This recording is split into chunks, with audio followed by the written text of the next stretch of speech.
Conflict, it happens every day. It's happening right now. I mean, there's a fight between the guy who's mowing the grass across the street and where the border between the two properties is, and it's not a good thing. But up to 90% of conflict comes from one specific thing. And if you understand that concept, you can prevent conflict from happening in your personal and professional relationships. And I'm going to share that with you on this video. Stay tuned.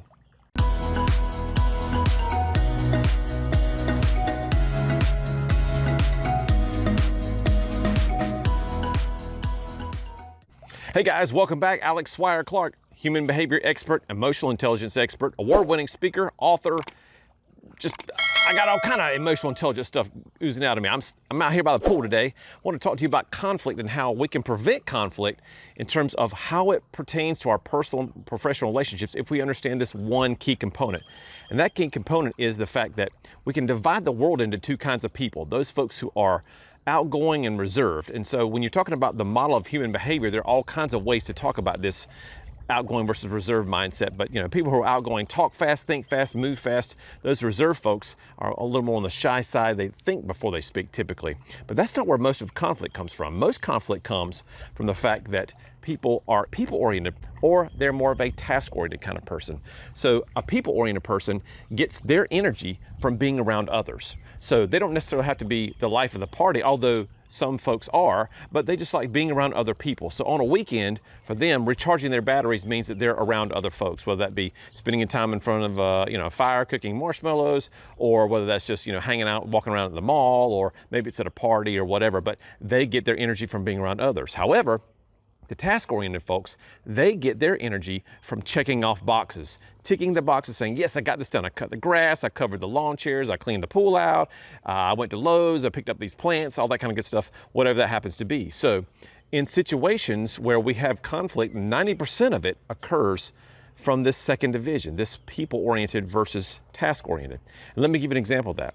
So my wife and I, we don't go on vacation very often. Obviously, we built a pool. So that was our anniversary present to each other. We've been saving for a long time. So we don't go on vacation very much. However, when we do, it's going to be to Disney World. It doesn't happen very often, as I said, but when we do, it's going to be down to see old Uncle Walt and Mickey and the boys and Minnie and all those folks down there at Epcot and so forth. So winning for us looks very different from a vacation standpoint. So when we go to somewhere like Disney World, for me as a high I, I'm outgoing and people oriented. So I've never met a stranger, talked to a squirrel. I got my high hat on today because it's bright and sunny out here and I can barely see. But as a high I, I'm thinking to myself, hey, winning for me when we go to Disney World, let's say we're going to the Magic Kingdom, that looks to me like, I want to get in the park, whenever we can get in the park. Let's just have some fun with the kids. I'm going to walk around with a couple of cotton candies, eating those all the time. Let's get some pictures taken with Mickey and Minnie, get some autographs, ride some rides, make some memories, have a great time, just have as much fun as we possibly can.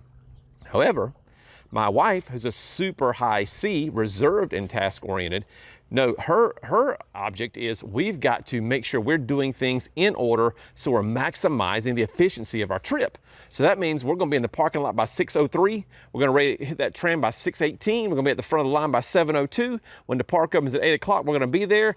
Back before COVID happened, you could do fast passes. So she had fast passes laid out. She's passing agendas out to everybody, including the 2-year-old. I mean, we know exactly when we're going to be going to the bathroom, when we're going to be eating, what the rides are in order. And so there's order in all that chaos inside the Magic Kingdom. It's a small world after all, but that only happens at like 10:47. So she's got it all mapped out and planned out. And so when things don't go according to the plan, she can become frustrated. And I'm just going with the flow and saying, hey, it's going to be okay. We can just come out of that later. No, that is not a good thing because she has order to that process. And for me, I'm getting to point where I'm tired and it's like 6:30 or 7 and I'm ready to leave and I've kind of maxed out my fun for the day, and she's like, no, we're going to stay till midnight. We've got to see Tinkerbell come down the zip line, whee, and see the fireworks and all that kind of good stuff. We paid a lot of money for these tickets, and so she's going to go and do because she's also a D. She's a CD blend.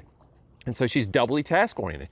So at the end of the day, when I'm dragging my son around over my shoulder, because he's like, my legs are cramping, I'm tired, I'm hurt. And this, I'm being hyperbolic, but that's a story that I tell sometimes because my son was tired and he was kind of out of gas and and was kind of ready to go back to the hotel, but my wife wanted to experience all those moments because she's all about taking the pictures and getting those memories and doing things so that we have a nice logical order to them. And so there was a little bit of this kind of butting heads type of thing in terms of I was kind of done and some of the kids were done, but she wanted to stay on. And then there are other parts of the vacation where she wanted to get some relaxation time away and alone.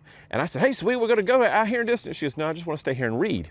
So for me, getting my bucket filled was in a little bit different way than her getting her bucket filled. And that comes back to love languages and everything else like that. However, the main source of that conflict comes from when we're understanding that I'm getting my energy by being around other people. She's getting her energy from doing things in a specific way, the right way, in order. So in your personal and professional relationships, you have to understand this conflict that's going to arise, because the folks on the people side, those I's and S's are those supportive types, those are reserved and people oriented.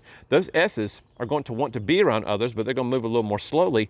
They are not driven by getting a lot of things accomplished or climbing the corporate ladder and those types of things on the professional side. They're all about people and the relationships that they have. So from that perspective, you have to understand that as a C or a D, those things that matter to you, your priorities, are not going to be their priorities. And so when you're trying to accomplish a task or a goal, whether that be in a team setting or in project management, that you have to be aware that the S's are going to move a little slower. The I's will move fast, but they're not going to be as detail oriented because they're all about the people involved, the popularity, the fun side of things. Whereas the D's and C's are there to get things done. They're ready to go to work. They don't have a lot of time for the chit chat in the morning. So when the I's and S's are standing beside the water cooler and the C's and D's are saying, why aren't they at their desk working already?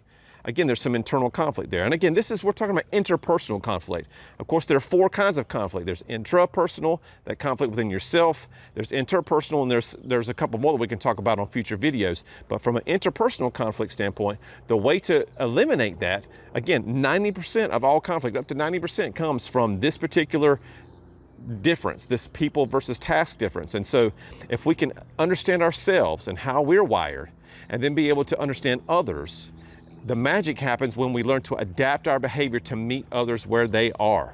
So if you can understand yourself, that starts with having an assessment. And of course, you can see the links below to be able to take an assessment and understand yourself better. Then understand those other folks around you and say, they're not like me. And once you have that understanding and that self-awareness, that leads to beginnings of adaptation. When we start to adapt our behavior to meet others where they are, that's where the magic happens. And that's where we start to get improved culture, better workplace environments, and better one-on-one relationships when we're trying to conquer projects. And in the personal lives, that means in terms of how you are raising your kids, how you are developing in your spousal roles, with a husband, wife, or with a partner, in terms of where you fit in terms of, are you an IS? That means you're going to be a supportive thing. You're maybe not necessarily the person who wants to sit down and do homework all the time, but you may be married to a CD who's all about excellence and achievement and wants them to get their homework done in an efficient way at the same table all the time with consistency. So again, understanding those perspectives will lead to this whole new world of ideas and interactions that you didn't even know existed. So if you haven't had a chance to, like and subscribe down below. I would love for you to like and subscribe to our channel. We've got lots of great content here from personal side and professional side. We produce content every week. But thanks for coming by the channel. We look forward to you watching other videos. Feel free to, again, to like and subscribe and let us know how we can help you. Take care. Have a great day.